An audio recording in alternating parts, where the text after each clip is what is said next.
முதல்ல பவர் பாயிண்டில் நியூ ஸ்லைடை ஓப்பன் பண்ணிக்கணும். ரைட் கிளிக் பண்ணி ஃபார்மேட் பேக்ரவுண்டு கொடுக்கணும். அதில் கிரேடியன்ட் ஃபில்லை நமக்கு பிடிச்ச கலர் எதை வேணாலும் கொடுத்துக்கலாம். அடுத்ததாக ஷேப்புக்கு போய் சர்க்கிள் எடுத்து ஒரு சர்க்கிள் ஒன்று வரையணும்.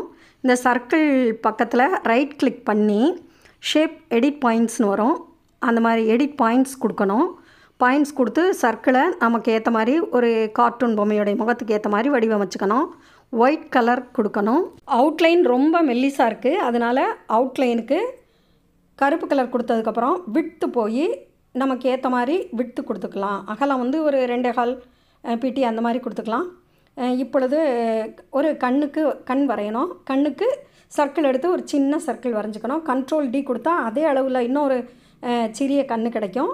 இப்போ அடுத்ததாக மூக்குக்கு ஷேப்பில் போய் ஒரு அரை வளையம் ஒன்று எடுத்து அதுக்கு மூக்கு வரையணும்.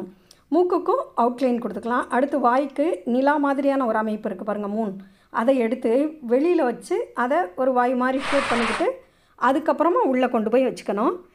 தேவையான அகலம் கருப்பு கலர் கொடுத்ததுக்கப்புறம் எல்லாத்தையும் செலக்ட் பண்ணி கண்ட்ரோல் ஜி கொடுத்து குரூப் பண்ணிடணும்.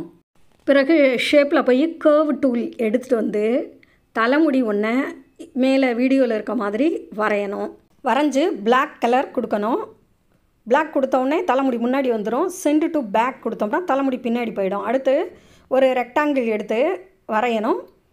அதுக்கு கலர் அவுட்லைன் கொடுத்துக்கணும்.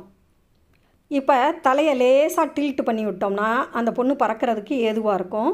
மீண்டும் கர்வ் டூல் எடுத்து தோள்பட்டையிலேருந்து கை ஒன்று படத்தில் உள்ள மாதிரி வரையணும். வரைஞ்சி அதுக்கு வந்து கலர் கொடுக்கக்கூடாது. அதுக்கு பதிலாக அவுட்லைனுடைய அகலத்தை மட்டும் அதிகமாக்கிக்கணும். Black colour கொடுத்துக்கணும். இப்போ அடுத்ததாக மீண்டும் கர்வ் டூல் எடுத்து வலது கையை வரையணும். வலது கை வரைஞ்சதுக்கப்புறமா அதுக்கு கருப்பு கலர் கொடுக்கணும். அவுட்லைனுடைய அகலத்தை அதிகப்படுத்திக்கிறணும். இப்போ இந்த வலது கை கொஞ்சம் பெருசாக நீளமாக இருக்குது, அதனால் பிரச்சனை இல்லை. நாம் அதை கொஞ்சம் நகட்டி சரி பண்ணிக்கலாம்.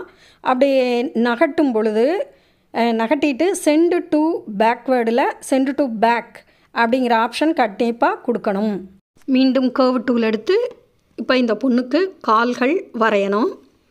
கால்கள் வரைஞ்சதுக்கப்புறம் அதுக்கு அவுட்லைன் அகலத்தை அதிகப்படுத்திக்கிறணும். அவுட்லைனை வந்து பிளாக் கலர் கொடுத்துக்கிறணும். அவுட்லைனுடைய அகலத்தை அதிகப்படுத்தி அதுக்கு ஸ்கின் கலர் கொடுக்கணும். அடுத்து கண்ட்ரோல் ஏ கொடுத்து எல்லாத்தையும் செலக்ட் பண்ணி கண்ட்ரோல் ஜி கொடுத்து குரூப் பண்ணி ஓரமாக நகட்டி வச்சிடணும். லைன் ஷேப் ஒன்று எடுத்து வரைஞ்சி வச்சுக்கணும். அடுத்து டியர் ட்ராப் ஷேப் எடுத்து அதை தலையில்தான் ரொட்டேட் பண்ணிக்கிட்டு அதுக்கு ஒயிட் கலர் கொடுத்துடணும். ஷேப் அவுட்லைன் நோ அவுட்லைன் கொடுத்துட்டு ப்ரீசெட் 4 கொடுத்துடணும். இப்போ இது ஒரு அழகாக பலூன் ஷேப் வந்துடுச்சு. இப்போ அதை வந்து அந்த லைன் ஸ்டிக் மேலே வச்சிடணும். ஷேப் எஃபெக்ட்டுக்கு போய் ஷேடோவுக்கு போய் ஷேடோ வந்து ரைட் சைடு ஷேடோ வைக்கணும். இப்போ இந்த பலூனுக்கு ஷேடோ வந்துடுச்சு. இப்போ கண்ட்ரோல் டி கொடுத்து நிறைய உருவங்களை உருவாக்கிக்கிட்டு ஒவ்வொன்றுக்கும் கலரை நம்ம மாற்றி மாற்றி கொடுத்துக்கிட்டு இப்போ அதை எடுத்து தூக்கிட்டு வந்து அரேஞ்ச் பண்ணணும். ஒன்று மேலே ஒன்றா வச்சு எத்தனை பலூன் வேணுமோ அத்தனை பலூன் அரேஞ்ச் பண்ணிக்கலாம். இடையிலலாம் ஒரு சின்ன வெள்ளை வட்டங்களையும் வச்சுக்கலாம். ஷிஃப்ட் கீ அமுக்கிக்கிட்டே எல்லா பலூனையும் செலக்ட் பண்ணி கண்ட்ரோல் ஜி கொடுத்தோம்னா ஒரே குரூப் ஆயிரும். ஷிஃப்ட் கீயை அழுத்திக்கிட்டே பலூனை கொஞ்சம் சைஸை சிறுசாக்கி வச்சுக்கலாம். அடுத்ததாக நம்ம இப்போ ஷேப்புக்கு போய் ஒரு இந்த மாதிரி ஒரு ஷேப் எடுத்து வச்சுக்கணும். இதை அப்படியே ரொட்டேட் பண்ணி அந்த மேலே இருக்க ரொட்டேட்டிங் ஹேண்டில் எடுத்து ரொட்டேட் பண்ணி இதுக்கு கலர் லைட் ப்ளூ கலர் கொடுத்து send to backward send to back கொடுத்துட்டோம்னா அதில் பலூனை சிறுசாக்கி வச்சிட்டோம்னா அழகாக இருக்கும். இப்போ அதை லைட்டாக சாய்ச்சி விட்டு நம்ம இந்த ரோஸ் கலர் பாப்பாவை கொண்டு வந்து அந்த பலூனை பிடிச்சிக்கிற மாதிரி வச்சிடணும்.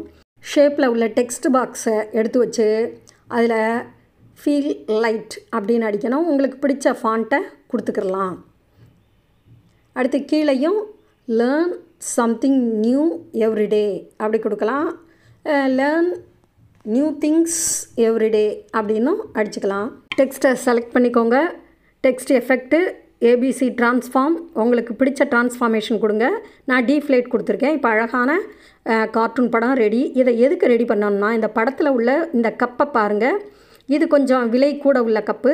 இந்த கப்பில் இருக்க இந்த படத்தை நான் அப்படியே பவர் பாயிண்டில் உருவாக்கியிருக்கேன் பாருங்கள். இதோ இதன் மூலமாக இது மாதிரி நம்ம பவர் பாயிண்டில் உருவாக்கி அதை கப்புகளில் டிசைன் பண்ணிக்கலாம். கப்பு, அட்டைகள் எதுனாலும். அதனால் இது ஒரு தொழில்படுத்தலுக்கான ஒரு பவர் பாயிண்ட்டுன்னு சொல்லலாம். அது மட்டும் இல்லை, அடுத்து இந்த படங்கள் எல்லாமே புக்மார்க்காகவும் சட்டைகளில் டிஷர்ட்டுகள்லையும் அச்சிடப்படுது. ஆகையினால் இந்த கார்ட்டூனை பவர் பாயிண்டில் போடுறதை கற்றுக்கோங்க.